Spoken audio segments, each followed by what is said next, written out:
Bonjour.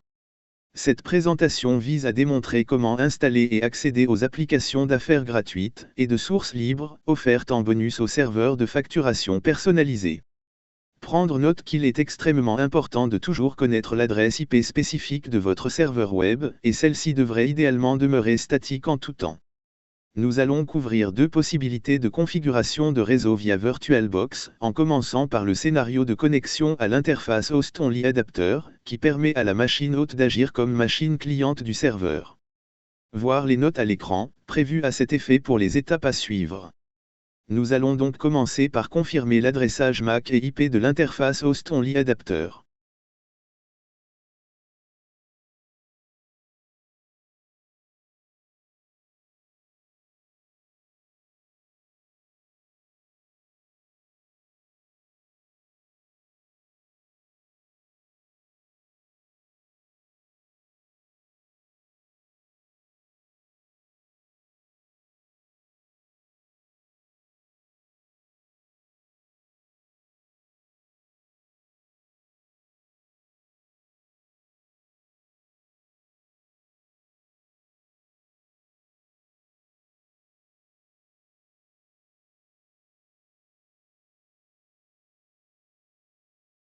Ensuite, nous allons modifier le fichier rosts de la machine cliente, afin de procéder à une mise à jour du DNS local, de manière à indiquer le chemin vers le serveur à la machine cliente, à travers le nom d'hôte de l'application de facturation qui est localbilling.com.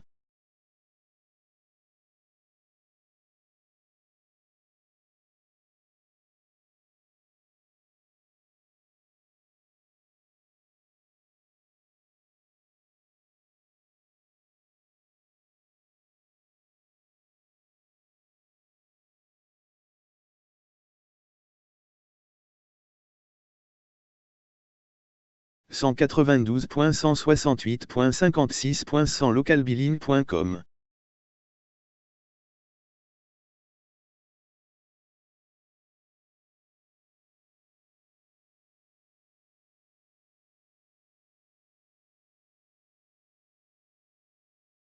Nous allons maintenant accéder à l'application de facturation via son nom d'hôte, https://localbilling.com.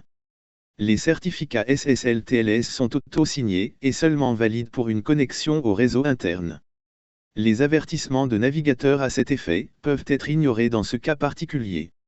Avant d'installer les applications en bonus, il faudrait toutefois s'assurer d'avoir une clé de licence valide du serveur de facturation personnalisé.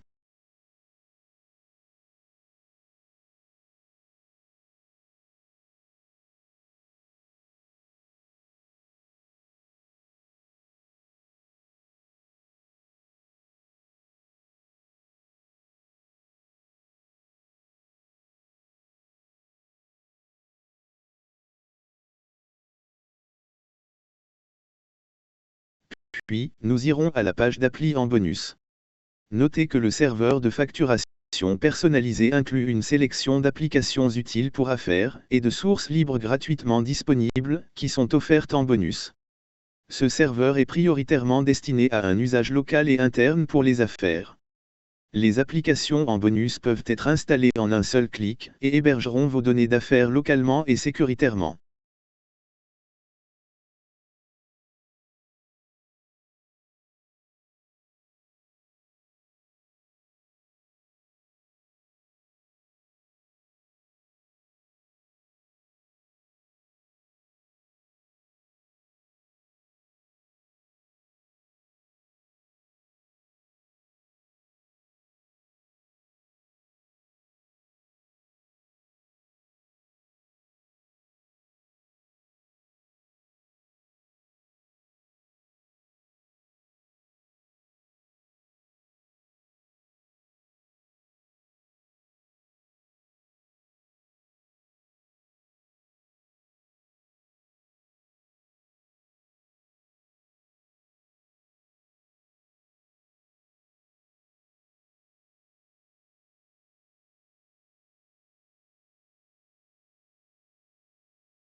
Alors, il suffit de cliquer pour installer chaque application d'affaires de source libre désirée, et attendre un court moment pour la fin de l'opération.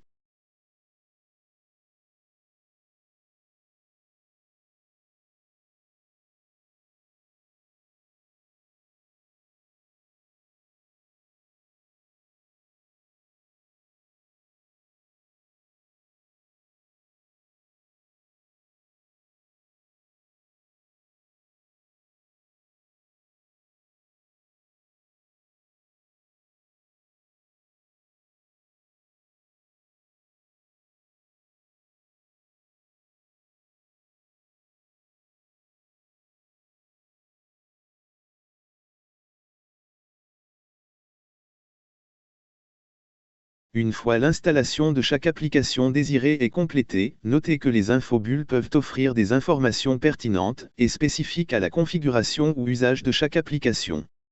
Nous allons maintenant procéder à une nouvelle mise à jour de DNS, de manière à indiquer le chemin vers le serveur à toute machine cliente pouvant contacter le serveur, en lui indiquant l'adresse IP correspondant au nom d'hôte de l'application installée.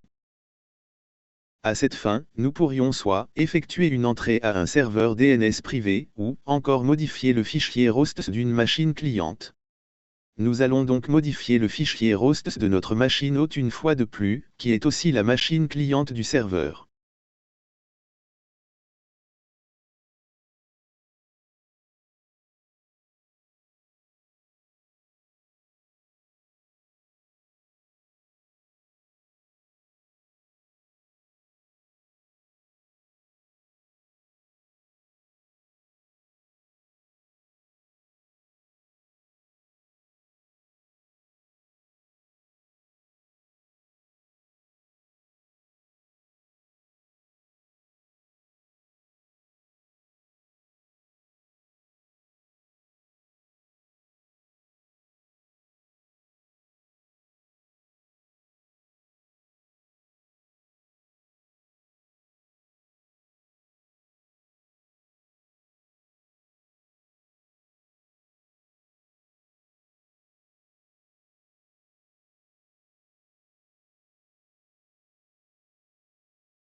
Enfin, nous pourrions accéder à chaque application d'affaires, via son nom d'hôte sauvegardé dans l'application de facturation, depuis un navigateur web. Il s'agit d'une connexion strictement locale qui ne nécessite pas d'accès au réseau Internet pour fonctionner.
Ceci conclut notre premier scénario.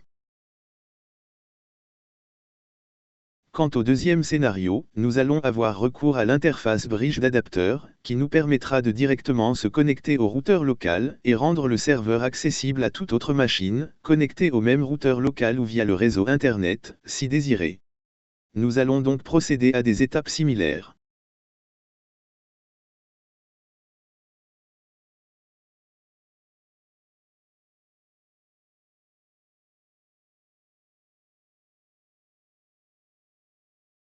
Confirmez l'adressage MAC et IP de l'interface bridge d'adapteur, et notez l'adresse IP assignée par le DHCP du routeur local. Prendre note qu'il serait important pour ce scénario, de réserver cette adresse IP au DHCP du routeur local, afin d'éviter que celle-ci ne change aléatoirement.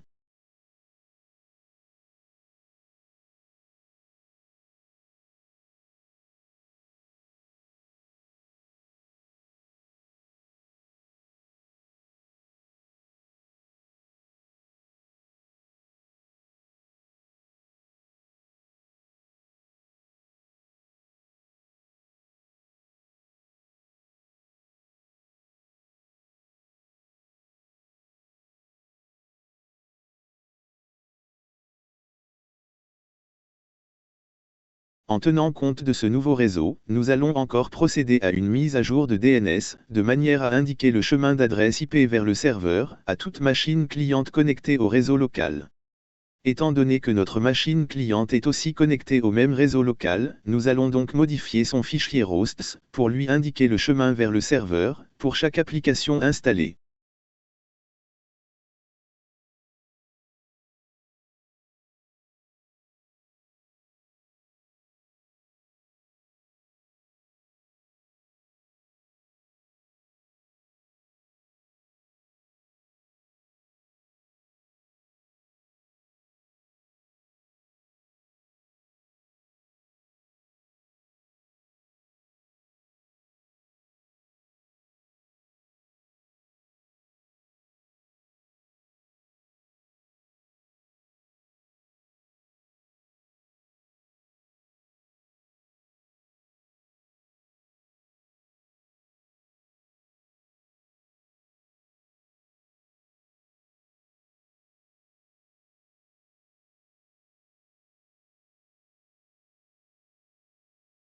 Enfin, nous pourrions encore accéder à chaque application d'affaires, via son nom d'hôte sauvegardé dans l'application de facturation, depuis un navigateur web.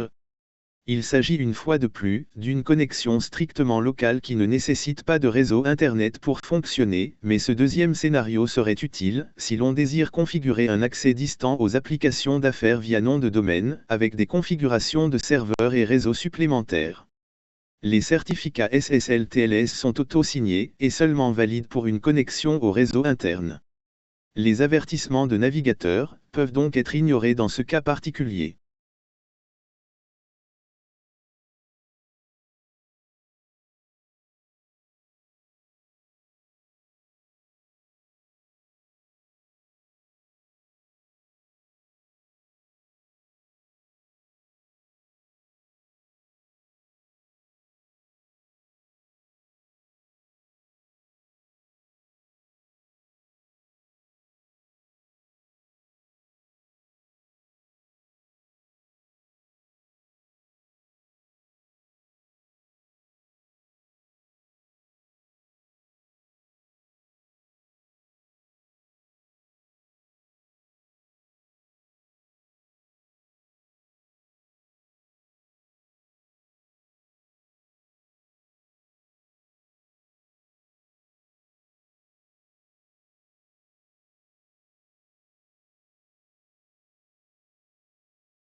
translocaldolibar.com